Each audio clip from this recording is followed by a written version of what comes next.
జూబ్లీహిల్స్ ఉప ఎన్నికల్లో నవీన్ యాదవ్ కి మద్దతు ప్రకటించారు సినీ కార్మికులు. కాంగ్రెస్ ప్రభుత్వం సినీ కార్మికులకి అన్ని విధాలుగా అండగా నిలిచుంటుందని ఫిల్మ్ ఫెడరేషన్ అంటుంది. అయితే ఇప్పటి వరకు ఏ సీఎం కూడా సినీ కార్మికుల్ని కలవలేదని తొలిసారి సీఎం రేవంత్ రెడ్డి తమతో మాట్లాడారంటున్నారు film federation president Anil. Jubilee Hills లో 15,000కు పైగా ఓట్లు ఉన్న సినీ కార్మికులు నవీన్ యాదవ్ ని గెలిపిస్తారంటున్నారు. దీనిపై మరింత సమాచారం మా ప్రతినిధి అనిల్ అందిస్తారు. బై ఎలక్షన్ జరగబోతుంది. అయితే ఈ బై ఎలక్షన్లో జూబ్లీహిల్స్లో చాలా వరకు కూడా సినీ కార్మికులు కూడా ఉంటారు. మరి ఈ సినీ కార్మికులు ఏ పార్టీ వైపు మొగ్గు చూపుతున్నారు, ఎవరు గెలిస్తే బాగుంటుందని చెప్పేసి వాళ్ళు అభిప్రాయపడుతున్నారు అనే విషయాలు మాట్లాడడానికి ప్రస్తుతం మనతో పాటు సినీ కార్మికులు, అదేవిధంగా కొంతమంది యూనియన్ మెంబర్లు కూడా ఉన్నారు. వారితో కూడా మాట్లాడదాం. ఎవరు గెలిస్తే బాగుంటుంది, వాళ్ళకి మద్దతుగా ఎవరున్నారు అనే విషయాన్ని మాట్లాడే ప్రయత్నం చేద్దాం. సార్ చెప్పండి, ముఖ్యంగా చూసుకుంటే జూబ్లీహిల్స్కి సంబంధించి ఉప ఎన్నికలు అయితే వచ్చాయి. ఉప ఎన్నికల్లో ఎవరు గెలిస్తే బాగుంటుందని చెప్పేసి మీరు అనుకుంటున్నారు? ముఖ్యంగా సినీ కార్మికులు చాలా వరకు కూడా జూబ్లీహిల్స్లోనే నివాసం ఉంటుంటారు, చాలా ఎక్కువ మొత్తంలో ఉంటుంటారు. సో మీ మద్దతు ఎవరి వైపు ఉంది? ఇంతకుముందు అంటే 3 సార్లు మాగడి గోపినాథ్ గెలిచారు. ఆయన చనిపోయింది కాబట్టి ఇప్పుడు ఆమెకు అంత అవకాశం లేదు, ఎందుకంటే వాళ్ళ ఫ్యామిలీకి 3 సార్లు ఇచ్చారు. సో ఈసారి నవీన్ యాదవ్కు స్కోప్ ఎక్కువ ఉంది, ఆయనకే ఉంది. ఎందుకంటే సినీ కార్మికులు అంతా ఇప్పుడు మా ప్రెసిడెంట్ వల్లభనేని అనిల్ గారు 24 క్రాఫ్ట్స్ అన్నీ కలిపేసి మొన్న మీటింగ్ పెట్టి సభ పెట్టిండు, అందరికీ ఒక మెసేజ్ పంపించిండు. మన సినీ వర్కర్స్ అంతా నవీన్ యాదవ్ చేయాలని చెప్పేసి మేము అందరం తీర్మానం చేసుకున్నాము. సో మా మద్దతు అంతా నవీన్ యాదవ్ గారికి ఉంటుంది. మంచి మెజార్టీతో నవీన్ యాదవ్ గారు గెలవబోతున్నారు. ఓకే, మీరు చెప్పండి. ముఖ్యంగా నవీన్ యాదవ్ వస్తే బాగుంటుందని చెప్పేసి మీరు అంటున్నారు కదా, మరి గతంలో మాగంటి గోపీనాథ్ చేయనిది నవీన్ యాదవ్ చేస్తారనుకుంటున్నారా? అంటే ఆయన గెలిపిస్తే ఏం చేస్తే బాగుంటుందని మీరు అభిప్రాయపడుతున్నారు? ఇప్పుడు ఆయనకు ఈ కాన్స్టిట్యున్సీ మీద పట్టుంది. 2 సార్లు ఓడిపోయినా కానీ అల్లు పెరగకుండా ఆయన దాని మీద ఎప్పుడు వర్క్ చేస్తూ తిరుగుతూనే ఉంటాడు. చాలామంది అన్ఎంప్లాయ్మెంట్ కోచింగ్ సెంటర్లకు పోతే కానీ వాళ్ళందరికీ కోచింగ్ ఇప్పించడము, అట్లాంటి కార్యక్రమాలన్నీ పెద్దమ్మ పండుగ వచ్చినప్పుడే కానీ, బోనాలు ఇవన్నీ, ముస్లిం పండుగ వచ్చిన, క్రిస్టియన్స్ పండుగ వచ్చిన అందరికీ డొనేషన్లు ఇస్తాడు. ఇలా ఒక సేవా సమితి ఉంది, దాని ద్వారా డబ్బులు అందరికీ ఇచ్చి పేదలను ఆదుకుంటారు. అదంతా బాగా ఉంది. సో బస్తీల గురించి ఆయనకు మొత్తం తెలుసు ఆల్మోస్ట్. సో అంత అవగాహన ఉంది కాబట్టి ఆయన పనులు చేస్తాడని అనుకుంటున్నాము. ఇంకోటి ఏంటంటే రేవంత్ రెడ్డి గారు కూడా ఆయనకు ఫుల్ సపోర్ట్ ఉంటాడు కాబట్టి, అజరుద్దీన్ గారు ఓడిపోయి మళ్ళీ ఆయన మినిస్టర్ ఇచ్చారు కాబట్టి ఇద్దరు కలిసి బాగా చేస్తారని అనుకుంటున్నాము. బాగా చేస్తారు కూడా. అది సో మీరు చెప్పండి, అంటే మీరు జూబ్లీహిల్స్లో ఎన్నో కాలం నుంచి నివాసం ఉంటున్నారు, చాలా వరకు కూడా సినీ కార్మికులు అక్కడే నివాసం ఉంటున్నారు కాబట్టి ఈ జూబ్లీహిల్స్ ఉప ఎన్నికల్లో ఎవరు గెలిస్తే బాగుంటుందని మీరు అనుకుంటున్నారు? మేము ఈ ఎలక్షన్తో 6వసారి ఈ అసెంబ్లీ ఎలక్షన్లో పాల్గొంటున్నాము.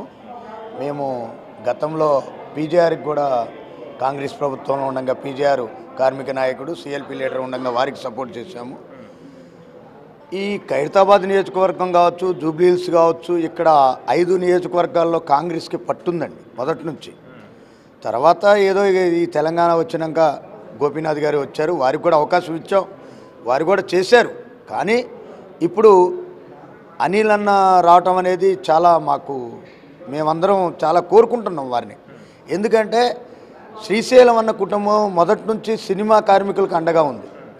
1989 నుంచి కూడా సినీ కార్మికులకి ఏదైనా కష్టం వచ్చిందని వాళ్ళ గుమ్మానికి వెళ్తే అక్కడ మా యొక్క సమస్యలను పరిష్కరించేవాళ్ళం.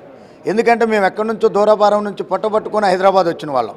ఇప్పుడు ఈ పరిసర ప్రాంతాల వల్లమైనా తెలంగాణ, ఆంధ్రప్రదేశ్ నుంచి దూర ప్రాంతాల నుంచి వచ్చిన వాళ్ళం.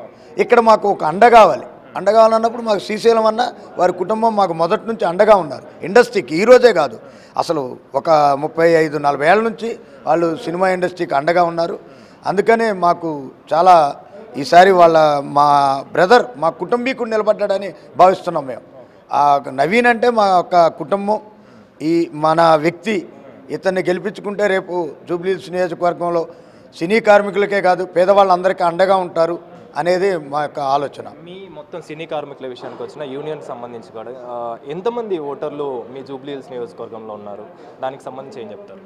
సుమారుగా 15,000 పైబడి ఉన్నారండి. అవి ఇంకా కొన్ని ఈ 5 కాన్స్టిట్యూషన్లో ఉంటారు. మెయిన్ ఎక్కువ జూబ్లీహిల్స్ ఎక్కువ ఉంటారు. జూబ్లీహిల్స్ అంటే యూసుఫ్ కూడా, రహమత్ నగర్, నెక్స్ట్ బోరబండ, ఎర్రగడ్డ, అమీర్పేట, ఎస్ఆర్ నగర్, ఈ ప్రాంతాల్లో ఎక్కువ మా యొక్క కార్మికులు ఉంటారు. అందుకని ఇప్పుడు కూడా ఈ మధ్యకాలంలో మాకు ఇక్కడ వచ్చిన సినిమా కార్మికులకు వచ్చిన సమస్యల మీద రేవంత్ రెడ్డి గారు మాకు మంచి సభ పెట్టి మాకందరికీ ఒక బ్యాక్ బోన్గా ఒక మంచి సపోర్ట్ ఇచ్చారు. ఫిలిం ఫెడరేషన్ ప్రెసిడెంట్ మనతో పాటు ఉన్నారు అనిల్, వారితో కూడా మాట్లాడదాం. సార్ చెప్పండి, ఉప ఎన్నికలు రాబోతున్నాయి జూబ్లీ హిల్స్కి సంబంధించి, సినీ కార్మికులు ఎటువైపు ఉన్నారు, మీకు సంబంధించి ఎవరికి మద్దతు తెలుపుతున్నారు? యాక్చువల్లీ సినీ కార్మికులు ఒకటే అండి, సినిమా ఇండస్ట్రీ ఎప్పుడు కూడా అధికార ప్రభుత్వం ఏది ఉంటే దానికే మద్దతుగా ఉంటాం, ఆనవాయితీగా వస్తుంది. ఎందుకంటే మాకు రాజకీయాలకు అతీతంగా మా ప్రభుత్వం ఏది ఉంటే ప్రభుత్వానికి సపోర్ట్గా చేస్తూ ఉంటాం. కానీ ఈసారి మా కార్మికులకి, ఎందుకంటే మా కార్మికులకి ఎన్నో ఉంటాయి, మేము ఇంతవరకు కూడా ఏ ప్రభుత్వం దగ్గర కూడా వెళ్ళింది లేదు. నిర్మాతలు వాళ్ళు కూడా ఆ ప్రభుత్వ అధికారుల దగ్గరికి వెళ్తారు, మరి వాళ్ళకి ఏం కావాలి వాళ్ళు అడుగుతారు. కానీ మా కార్మికులను హక్కును చేర్చుకున్న ఏ ఒక్క మంత్రి కానీ ఏ ఒక్క ముఖ్యమంత్రి వారిని కూడా ఇప్పటివరకు లేరు.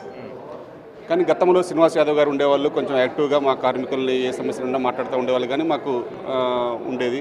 ఇక తర్వాత ముఖ్యమంత్రిని అయితే మేము ఇంతవరకు ఎప్పుడు కలవలేదు. సినీ కార్మికులు అయితే గత 50 సంవత్సరాలలో ఇప్పుడు కూడా ఏ ముఖ్యమంత్రి వారిలో చాలా ముఖ్యమంత్రులు మారారు, కానీ ఏ ముఖ్యమంత్రి కూడా అసలు సినీ కార్మికులు ఏంటి, సినిమా ఇండస్ట్రీ ఏంటి, వారి కష్టాలు ఏంటి అని ఎప్పుడు కూడా తెలుసుకున్నది కూడా లేదు. మొన్న ఈ మధ్యకాలంలో మేము వేతనాల గురించి మేము స్ట్రైక్ చేసినప్పుడు అసలు ముఖ్యమంత్రి గారే స్వయంగా పిలిచి అసలు మీ కష్టాలు ఏంటి, మీకున్న ప్రాబ్లమ్స్ ఏంటి, మీ వేతనాలు ఎలా ఉంటాయి, మీ దినచర్య ఎలా ఉంటుందని కూడా ఒక 3 గంటల పాటు సుదీర్ఘంగా చర్చించిన ఏకైక ముఖ్యమంత్రి శ్రీ రేవంత్ రెడ్డి గారు. ఎందుకంటే కార్మికులకి చాలా కొన్ని కోరికలే ఉంటాయండి. మాకు వేరుగా నిర్మాతల్లాగా, డిస్ట్రిబ్యూటర్లాగా, ప్లస్ అలాగే థియేటర్స్ లాగా, స్టూడియోస్ లాగా మాకు ఏమీ ఉండవు. మాకు వేతనాలు పెంచాలని కానీ, మాకు ఆరోగ్య భద్రతని కానీ, మాకు ఆ గృహ సముదాయం అని కానీ, మా పిల్లల స్కూల్స్ గురించి అని కానీ, ఇవే తప్ప మాకు వేరే ఏమీ ఉండవు. ఎందుకంటే మేము ఏ ప్రభుత్వం ఉన్నా ప్రభుత్వానికి అండగా ఉంటాం. మాకు కావాల్సింది సర్వీస్ ఏంటో మేము కష్టపడే వాళ్ళం కాబట్టి మేము మా చిన్న కోరికలు తీర్చమని అడుగుతాం తప్ప మేము మిగతా వాటిలోకి వెళ్ళాం. కాబట్టి అటువంటి సమస్యలన్నీ కూడా గుర్తించిన ఏకైక ముఖ్యమంత్రి గారు కాబట్టి రేవంత్ రెడ్డి గారికి అండగా అయితే మేమందరం కూడా సినీ కార్మికులు అందరం ఏకపక్షాన్ని వచ్చాము. ఎందుకంటే మా వేతనాల విషయంలో కూడా స్వయంగా ఒక కమిటీని వేసి ఆ పరిష్కార మార్గంగా వెళ్ళటమే కాకుండా అన్నీ కూడా ఆరోగ్య భద్రత విషయంలో ఒక బీమా 5 లక్షల బీమా కానీ, ఆరోగ్యశ్రీ 10 లక్షల రూపాయలు కానీ, మా 24 సంఘాలకి ఇంతవరకు ఒక ఆఫీస్ బిల్డింగులు లేవండి. 24 సంఘాలకి, ఫెడరేషన్కి, ఇండస్ట్రీ మొత్తంగా ఉండేట్టుగా పద్మాలయ స్టూడియో పక్కన FDC ల్యాండ్ ఉంటే ఆ ల్యాండ్ కూడా ఇస్తామని చెప్పారు. అలాగే ఒక పిల్లల స్కూల్, మన సినిమా కార్మికుల పిల్లలకి ఒక స్కూల్ ఏర్పాటు చేస్తామని చెప్పారు. అట్లాగే మా ఫైటర్స్, డాన్సర్స్ కోచింగ్ తీసుకోవడానికి ఒక స్కిల్ డెవలప్మెంట్ సెంటర్ ఏర్పాటు చేస్తామని చెప్పారు. మాకు అంబులెన్స్లు ఏర్పాటు చేస్తున్నారు. మా డ్రైవర్ సోదరులకు ఇట్లా మార్నింగ్ 8 తర్వాత నో ఎంట్రీ ఉంటుంది. అటువంటి వెహికల్, మన సినిమా వెహికల్స్ కూడా నో ఎంట్రీ లేకుండా చేస్తామని చెప్పారు. ఇట్లా అన్ని వస్తువులు ఏం అడిగామో అన్నీ కూడా సానుకూలమే కాదు, వెంటనే జీవోలు కూడా పాస్ చేశారు, అన్ని అమలు చేశారు. ఎందుకంటే చాలామంది చెప్తారు కానీ చేస్తారా లేదా అని అనుకుంటాం, కానీ చెప్పడం కాదు, చేసి చూపించిన ఏకైక ముఖ్యమంత్రి వర్యులు శ్రీ రేవంత్ రెడ్డి గారు. రేవంత్ రెడ్డి గారికి అయితే సినీ కార్మికులందరూ కూడా వన్ సైడ్గా ఉన్నాం. రేవంత్ రెడ్డి గారి సూచన మేరకు ఇప్పుడు జూబ్లీ హిల్స్లో ఉప ఎన్నికలు జరుగుతున్నాయి కాబట్టి ఆ ఉప ఎన్నికల్లో నవీన్కి మద్దతుగా మేమందరం కూడా ఏకపక్షాన్ని నిర్ణయించుకొని అందరం కూడా సంపూర్ణంగా చిన్న విభేదాలు ఎవరికన్నా ఈ వ్యక్తిగతంగా ఉంటాయి తప్ప ఈసారి మాత్రం ఏకాభిప్రాయంతో కార్మికులందరూ సుమారు 12,000 మంది జూబ్లీ హిల్స్ ఏరియాలో ఉన్నాం.